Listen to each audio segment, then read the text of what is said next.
Senhores vereadores, senhor presidente, aqueles que nos assistem pessoalmente pela internet, como eu fiquei ausente por 3 semanas, por 3 sessões, melhor dizendo, da Câmara, eu teria vários assuntos para tratar, não, evidentemente que não vou conseguir todos, mas no decorrer das sessões eu vou conseguindo abordar todos. Da mesma forma, eu vou deixar por último a manifestação, para me manifestar a respeito dos senhores aqui hoje, mas dizer que hoje eu fui à CISBES agora às 5h30 da tarde, participei de uma reunião com a CISBES, representando a Câmara, e também lá foi dito da importância que tem se dado pelo debate do trânsito de São Bento do Sul aqui na sessão. Eu assisti online às sessões, às manifestações do vereador Tirso, de todos os demais, sobre a preocupação não só, evidentemente, do BIG, mas também, evidentemente, do trânsito da cidade, e para que a gente pense não só localmente, mas, ou melhor, pontualmente, mas que se pense para o futuro. Não adianta resolver um problema e deixar os outros que se aconteçam na sequência. Feito esse registro, também quero registrar que ontem à tarde foi feita a tarde festiva da APA, da Associação Protetora dos Animais, salvo engano, com mais de 400 pessoas participando. Eu ajudei, trabalhei, aprendi com eles muito, e foi um momento que eles fizeram esse evento, o bingo, para arrecadar dinheiro para poder continuar desenvolvendo os seus projetos. Queria mencionar isso, que foi bastante elogiado e bastante bacana ali também. Ia falar da conferência da cidade, mas tendo em vista o meu pouco tempo e também a manifestação do vereador Fernando Malon, eu só vou reiterar que a importância da participação de todos é fundamental para o progresso e para os rumos da cidade.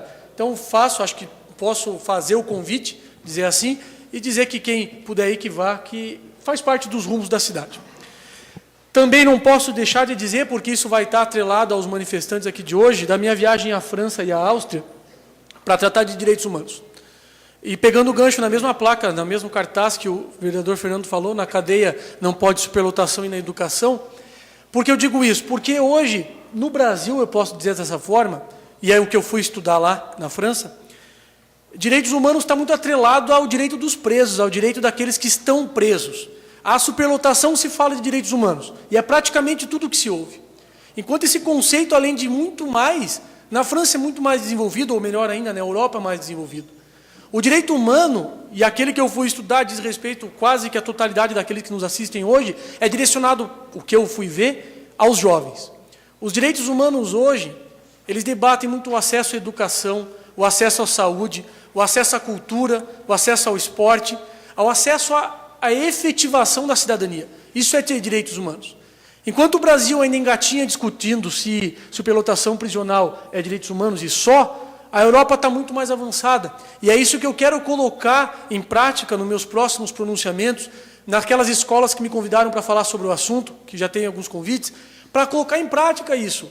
Chega de falar só do sistema prisional. Vamos falar de educação e não só sobre essa situação que acontece hoje aqui, que nós, claro, que temos que aproveitar o momento. É impressionante ver como a gente está equidistante, muito distante da realidade de alguns países europeus e muito avançado em relação a outros. Acredite se quiserem acreditar, por exemplo, estamos muito mais avançados no ensino universitário do que a Ucrânia. Estamos avançados em relação à Bielorrússia. Porém, eu não posso dizer o mesmo em relação ao Canadá.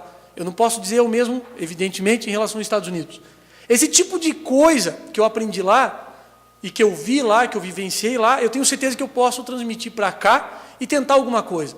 Uma coisa que eu não vou ter tempo para explicar agora, mas que me chamou muita atenção, é a questão do voucher estudantil. É um termo em inglês que se usa para tentar incentivar as escolas privadas a participarem do processo social de construção dos estudantes.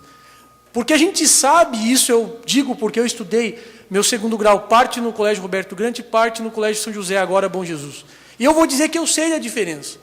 Eu ouvi hoje o presidente da UMES dizendo sobre a condição de ginásio de esporte em alguns colégios públicos hoje. Quem vier me dizer que é a mesma de um colégio particular vai estar mentindo. E esse tipo de coisa tem que uma hora acabar. E o voucher estudantil talvez acabe. Não existe no Brasil. Eu vou tentar implantar essa lei aqui. Preciso da prefeitura para implantar, mas eu sei que nós vamos tentar aos poucos e vamos conseguir, vamos lograr êxito. E eu quero dizer também que eu dizia isso hoje no jornal Folha do Norte, com uma viagem dessa dentro do sistema, a gente vê como o mundo é pequeno e como o mundo é grande ao mesmo tempo.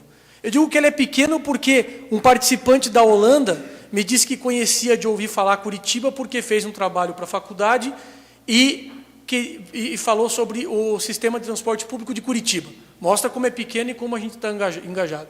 E mostra como é grande e distante, porque uma moça de um outro país, da Bielorrússia, perguntou se é verdade que no Brasil o homem podia ter 3 mulheres. Para que a gente entenda como a gente está perto e como está longe. Eu ainda brinquei com ela, falei, pode, não pode. Tem gente que tem, mas quando a mulher descobre, né, é bem mais complicado. Eu citei esse exemplo para mostrar como a gente está no mundo globalizado, mas que às vezes a informação não chega lá. E falando em informação, eu digo também, é só um parênteses, eu só não assisti a primeira sessão da Câmara, até parece que nem foi transmitida, porque eu estava no avião, mas as 2 seguintes eu assisti. Isso faz a gente ficar próximo, faz a gente, como disse o vereador Fernando Malon, querer participar mesmo sem poder. Era madrugada lá e noite aqui. E assisti, li pelos jornais, acessava um Fato, acessava o jornal A Gazeta, acessava o Facebook. Eu vi uma coisa que me chamou muito a atenção, que foi o secretário de obras chamando o diretor ou ex-diretor de esclerosado nas redes sociais.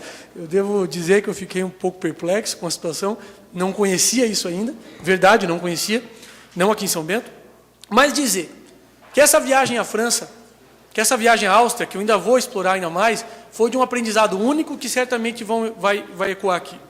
E falando dos senhores aqui hoje, representados pela UMES, e me parece pelos professores também, que é um momento de elogio, eu devo dizer, porque eu disse ao presidente hoje que eu já estive aí do lado de vocês, em manifestações silenciosas e que o barulho é mais eloquente que se imagina, e eu também, como eu vejo algum hoje, usei nariz de palhaço aqui.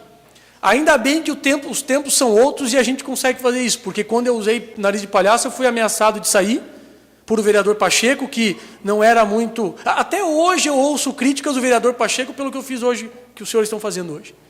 Até hoje não mais, porque talvez agora o vereador Pacheco não tenha mais esse microfone e fica um pouco mais difícil, embora consiga se manifestar. E se o vereador Pacheco viesse manifestar, nós vamos autorizar.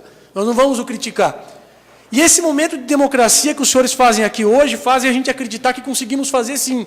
E acreditem, quando eu usei o nariz de palhaço alguns bons anos atrás aqui, os vereadores que queriam aumentar o próprio salário em 81% recuaram e conseguiram aprovar em 35% ou 33%. Não foi tudo o que a gente queria, mas foi um avanço. Esses protestos, fazem sim a diferença. E eu vi ontem a justificativa da Secretaria de Educação do Estado dizendo o porquê. E o vereador Fernando Malon deu um bom panorama. E a justificativa é essa, dizendo que se respeitados os limites legais, com certeza os alunos terão um bom atendimento. E os recursos que eles seriam aplicados na contratação de mais professores para as turmas adicionais poderão ser canalizados para a melhoria dos salários dos atuais professores da rede, na sua capacitação, em projetos pedagógicos e na melhoria da infraestrutura das escolas. Todas as ações que contribuem para a melhoria da qualidade da educação catarinense. Isso é balela, isso é mentira, isso não vai ser aplicado.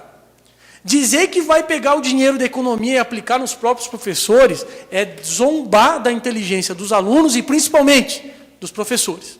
É zombar da inteligência de todos aqueles que elegeram o governador e daqueles que simplesmente participaram do processo eleitoral.